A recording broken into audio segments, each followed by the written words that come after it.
Patrick Dunn, just coming to you with a small update on the channel itself. Namely that I have actually scheduled all of this, but the problem is that I didn't know what days I wanted to use, and well, simply put, that's pretty much it. I really didn't know what days I wanted to use. I didn't know, for how long. That's what a lot of the earlier testing stuff's for. I just wanted to let people know that, yes, I finally figured out a day. I'm going to try to do every Wednesday at 8 p.m. for live streams. As for anything like bigger than that, I don't see that in the immediate future, as I'm doing this mostly for fun.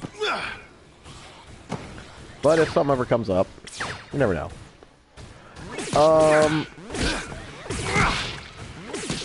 And that's pretty much the big thing. I'm going to start playing Dead Rising 4. Oh, right, you're watching me play the Capcom Heroes version. I'm going to start playing Dead Rising 4 tomorrow at 8. And I'm going to try to keep things steady in that case for every Wednesday at 8 o'clock. Also felt like talking about something that's kind of nagging me. But it won't make any sense to anyone who's not a fan of Warhammer 40k, which I don't know many people that are into it, at least locally. I mean, if there are, great. But again, it's just something that I found out recently. Now, granted, this is probably not even news. This has probably been a while, ever since they introduced the Primaris Space Marine, to explain in a recent update story thing that they did to the lore in Warhammer 40k is that they introduced Super Space Marines. And Space Marines are already super soldiers on their own. So why now do we have super soldiers? That seems kind of silly. Man, it's so awesome I played this game.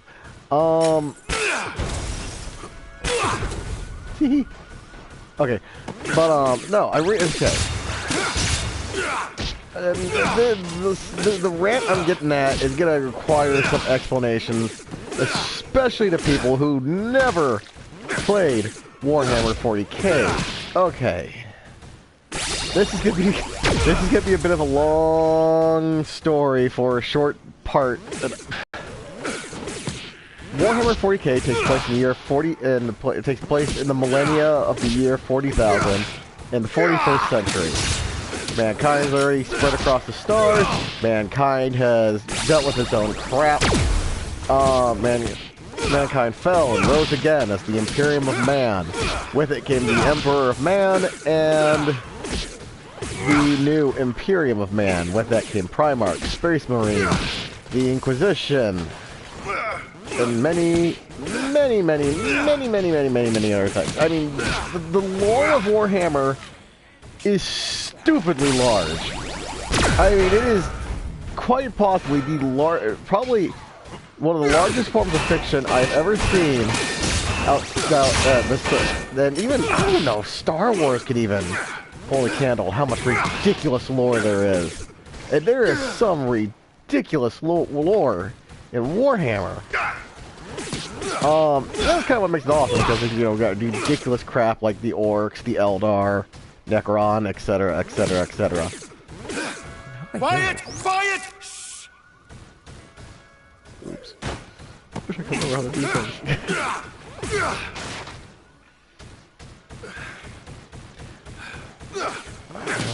But okay, sorry.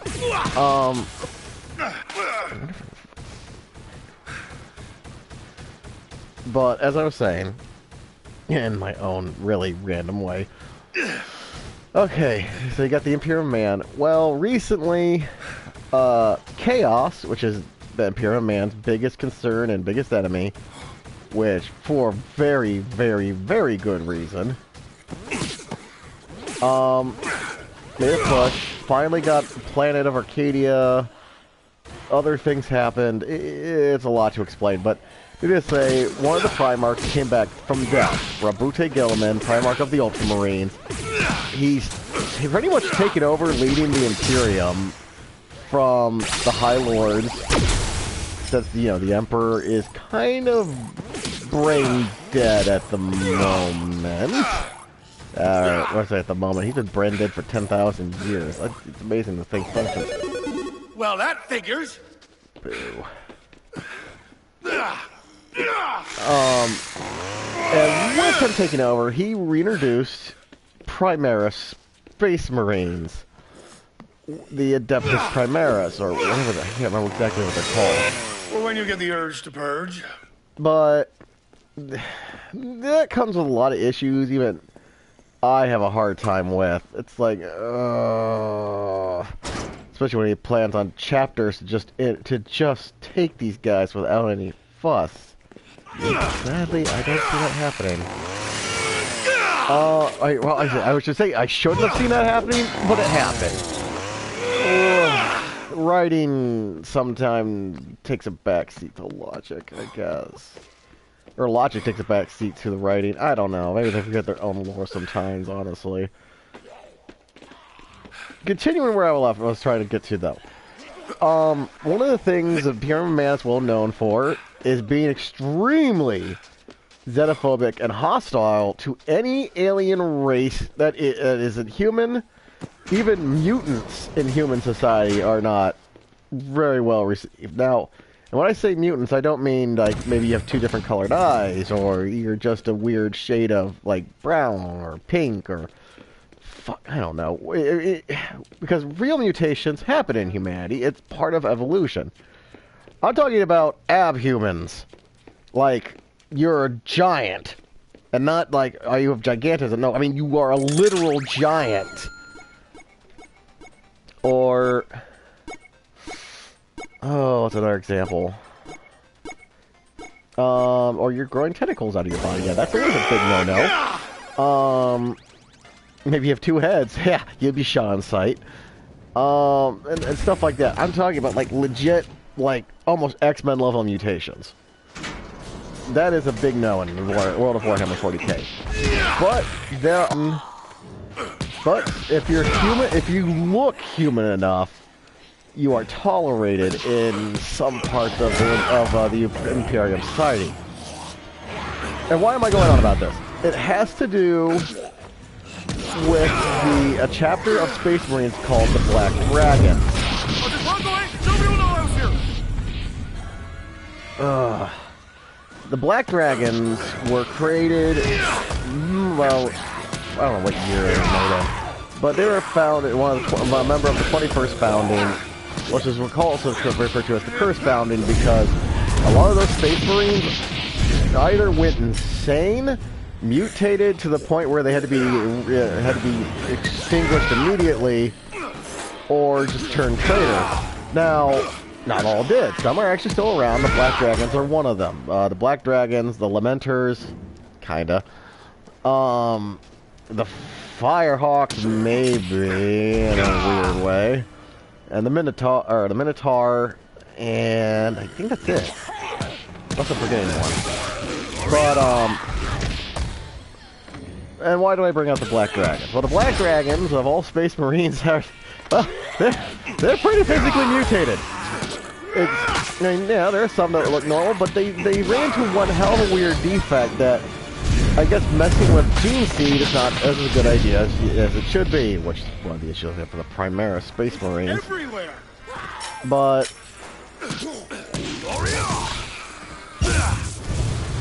the 21st founding Black Dragons, they don't work well in a lot of groups because of the xenophobia thing. And the fact they have horns growing out of their heads. Horns out of their heads. And Tarkatan Baraka blades from Mortal Kombat coming out of their arms. They use them as weapons, actually. And they lace them with adamantium. Very, Wolverine inspired. Which, an army of giant Wolverine men. Or giant Logans. That sounds awesome. Usually doesn't fly too well with a lot of companies in Warhammer 40k, though. Because for the aforementioned xenophobia. For good reason. Mutations like this generally is represented within chaos, and chaos is very, very, very, very bad in Warhammer. And it's not just anarchy level chaos. I'm talking about reality warping level chaos. There are 4 chaos gods that wish to bring nothing but madness upon all of the universe because that's what they feed on. Rage, lust, change, and pestilence.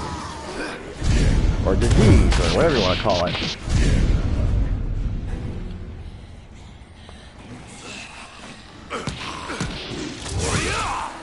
Well, and that kind of mutations are generally from chaos, and thus is why the Black Dragons aren't well trusted, because, well, they got giant swords coming out of their arms. Not all. And the funny thing is, they value those who are less mutated, which is great, you know. Well, okay, we're not great. Oh, God, that's coming out wrong. But, you know, whatever, because they believe in their purity in their own way. And nothing wrong with that within, you know, the purview of 40K. So why am I bitching about this? Okay. What I found out recently... Again, I have my own problems with the Primaris Space Marines for lore reasons. And I found out that the Black Dragons got Primaris Space Marines. The Black Dragons have Primaris Space Marines. There we are. What? I can tell you this right now. The Inquisition of the Imperium of Man, who is very diligent at rooting out chaos, heresy, and everything else, are not a fan of the Black Dragons. For the reason I've mentioned of xenophobia, chaos, etc. I mean, they make great assault troops, and they work well with some groups. But again... None of the Inquisition aren't fans because they are the pinnacle of that xenophobia. And, how did Rabute Gilliman get Primaris Space Marines of the Black Dragons? Or even for the Black Dragons? Now... The way I understand the Primaris were made, they probably don't have any of the mutations of Black Dragons, because technically, all the Primaris, I think, were made from the same gene stock, or at least very similar gene stock. That's a long conversation I don't want to have right now. But, I'm like, okay. And... of all the chapters to get Primaris, and some of them would have refused outright. Hell, my own Black Templars would have had issues with this, and yet we still have Primaris Space Marines in our chapter. But the Black Dragon concept of the Black Dragons, I think just their look alone is awesome. I highly recommend looking them up. They look really badass, and I'm so glad they're not exterminated. But within lore... How did Rabute Gilliman get this past the Inquisition? Oh dear God! I mean, I know the Black Dragons need numbers that aren't mutated, but... Seriously? Black Dragon Primaris... I still haven't gotten past this. It's been bugging me for days. Because every time I think about it, it doesn't make sense in the lore that anyone in the Imperium of Man will have allowed this. Because again, the aforementioned racism. Oh my God. I mean, there's stretching the disbelief, and then there's just blowing it away. And this blew my suspension of disbelief way out the door, because I just couldn't. I couldn't fathom how the Inquisition would allow Rabuni Gilliman to make Black Dragon Primaris Space Marines. Granted, I don't know how much power Rabuni Gilliman has over the Inquisition. I don't know how much the Inquisition could do to actually, stop him. But wow, I have a hard time believing it. I don't know. Maybe someone who watches this and knows about 40K, please comment to me how that makes sense. It's possible I just be missing something somewhere. And you know what? I don't have encyclopedic knowledge of the lore. I may need to really look into Primaris Space Marines a bit more to see if how this makes more sense. But I just could not, for the life of me, get it past my mind that Papa Smurf himself was able to get this past the Inquisition. Because I imagine they would have had some problems with it. Actually, more than some. I think they would have had a lot of problems with it. I don't know. Then again, it's an era in Warhammer 40K that I've really not looked into. Was everything involved after? Oh, I don't remember what's now called. Everything involved after. Oh my gosh, I can't think of what the recent storyline was called. Oh, shoot! You're driving me crazy now.